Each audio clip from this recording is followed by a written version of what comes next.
Hello guys, welcome back to my YouTube channel Enable Website Design. In this video we are going to discuss how you can check your revenue from YouTube channel. So first of all I need to go in YouTube Studio,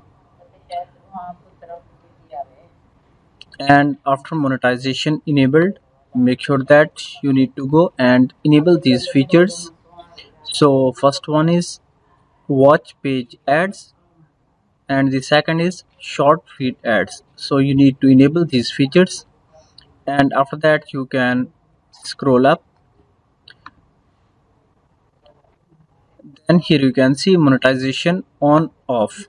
So you can turn on monetization. After that you can see here your revenue. So you can go to analytics and here you can see estimated revenue. So my YouTube channel is recently monetized and this is for the last 2 days. So you can also check your revenue. Here you can see these are the filters that you can apply. For example, if you want to check for last 90 days, just you can select this option, and you can also select a custom date, and also here you can see lifetime. So in this way you can easily check your YouTube channel revenue.